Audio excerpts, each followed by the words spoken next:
मनसे राजगड विभागीय जनसंपर्क कार्यालयाचे मनसे नेते राजू पाटील यांनी केले उद्घाटन। डोंबिवली शहरात महाराष्ट्र नवनिर्माण सेनेने आपली ताकद वाढवण्यासाठी आता कंबर कसली आहे। प्रभाग क्रमांक 27 मधील नागरिकांच्या अडचणी सोडवण्यासाठी एका भव्य विभागीय राजगड कार्यालयाचे उद्घाटन रविवारी मे 10 रोजी सायंकाळी मनसे मोठ्या उत्साहात पार पडले। मनसे स्थानिक नेते राजू पाटील यांच्या हस्ते उद्घाटन करण्यात आले। राजगड या जनसंपर्क कार्यालयाच्या माध्यमातून स्थानिक नागरिकांचे प्रश्न मांडण्यासाठी आणि प्रभागाच्या विकासासाठी एक हक्काचं व्यासपीठ निर्माण होणार असल्याचं बोललं जात आहे। या कार्यक्रमासाठी कल्याण ग्रामीण विधानसभेचे माजी आमदार प्रमोद राजूदादा रतन पाटील राजूदादांच्या उपस्थितीत हे कार्यालय जनतेच्या सेवेसाठी लोकार्पण करण्यात आले। हे कार्यालय गाळानं 1 लोक कल्याण सोसायटी, नामदेव पथ रोड, गोगरा सवाडी, डोंबिवली पूर्व येथे स्थित आहे। या सोहळ्यासाठी प्रभाग क्रमांक 27च्या महाराष्ट्र नवनिर्माण सेनेचे दिग्गज पदाधिकारी कार्यकर्ते उपस्थित होते। या राजगड नूतन जनसंपर्क कार्यालयाच्या या उद्घाटनामुळे डोंबिवलीतील मनसेच्या कार्यकर्त्यांमध्ये मोठा उत्साह पाहायला मिळाला। निवडणुकी काळामध्ये काही पदाधिकारी स्वतःमध्ये मोठ्या पद्धतीने आणि इथे आमचं कार्यालय नव्हतं, त्यामुळे सर्व सहकार्याची इच्छा होती की इथे एक चांगलं कार्यालय असावं। लोकांची काही कंप्लेंट्स येतात त्याच्यासाठी त्या ऐकण्यासाठी एक बसायला ठिकाण असतं। त्या अनुषंगाने विभागीय कार्यालय काढलेलं आहे आणि निश्चितच इथे आम्ही मनसे मदत नव्हे सेवा म्हणून जात असतो लोकांपुढे।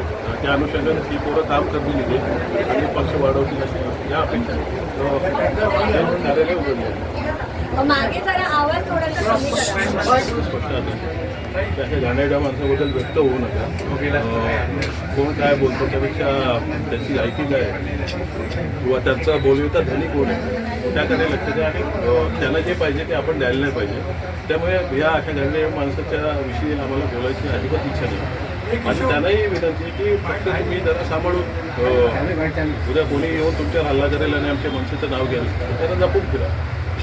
नक्कीच तामिळनाडू तर तो पॅटर्न पाहिला असेल। त्या तामिळनाडूमध्ये काँग्रेसचे 5 का 4 जे काय आमदार होते ते याच्यावर लढले होते DMK बरोबर। शेवटी कसं असतं काही गोष्टी पुढे न्यायच्या असतील किंवा भाजपला एक विचारधारेला बाजूला करायचं असतं त्यांनी तिथे तो घेतलेला निर्णय, परंतु तिथे त्यांना जी कसरत करावी लागली ती दुर्दैवी होती। त्यांना भरभरून मताधिक्य दिलेले आहेत आणि अशा वेळेस पण त्याच्यात थोडा टाकायचा प्रयत्न केला गेला, हे कुठेतरी दुर्दैवी होतं। परंतु त्या सर्वातनं निघून एक सरकार स्थापन झालेलं आहे। एक पक्षाकडनंही आमच्याकडनं शुभेच्छा। डोंबिवलीमध्ये सुद्धा एक वेगळा राजकीय पातळीवर घेतलेला तो निर्णय होता। त्यांची कामं आमची करायची असतील तर सत्तेत सहभाग असणं गरजेचं होतं असं आम्हाला वाटलं। दुसरी गोष्ट हा विचार करायच्या आधी आमच्यावर युती म्हणून ही लोकं लढली होती BJP आणि तरी पण आमच्या लोकांना फोन जात होती आणि आमिष दाखवली जात होती। अर्थात आमचे नगरसेवक त्याला काही बळी पडले नाही आणि त्यांनी आम्हाला सांगितलं की हेच करणार असेल तर आपण सत्तेवरून जाऊन काहीतरी कामं होती।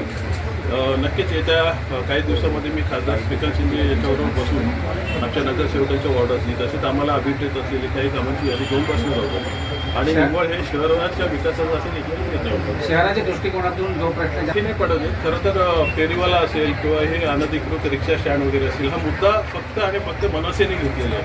बाकी नंतर त्याचे काय चांगले आउटपुट यायला लागल्यावर त्यांनी स्टँडबाजी केलेली आहे, तर तो मुद्दा आम्ही सोडलेला नाही आहे। निश्चितच फेरीवाले फुटपाथ आणि रिक्षा या संदर्भात लवकरच आम्ही एक बैठक घेऊ सत्ताधाऱ्यांबरोबर किंवा आम्ही त्याच्यात सहभागी आहोतच। एक त्याच्यातनं तोडगा किंवा लोकांना सुसह्य होईल असं अशा गोष्टी करणार आहोत। हा मुद्दा निश्चितच मागे पडलेला नाही आहे। आता त्यांचं राजकारण त्यांना माहिती, त्यांचं राजकारण काय चाललंय। जेव्हा कधी होईल तेव्हा आमच्या एक स्वीकृत जाणारच आहे त्याच्यात त्यांची काही गणित असतील। आता आमच्या माहितीनुसार एका माणसाला 1 वर्षाचं नगरसेवक पद देणार आहे।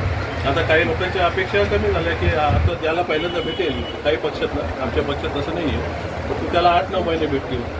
कुठेतरी पुरगुडी करण्याचा प्रयत्न पण असावा आणि ते त्यांचं राजकारण त्यांना लक्षात, परंतु स्वीकृत नगरसेवक हे लोक द्यायला पाहिजे। शेवटी हे लोकातनं त्या समाजातनं किंवा त्या मंदिरातनं ते गेलेले पुढे असतात, त्यांना वेगळ्या टाईपचे प्रश्न मांडण्याची संधी मिळते आणि ते लवकर व्हायला पाहिजे।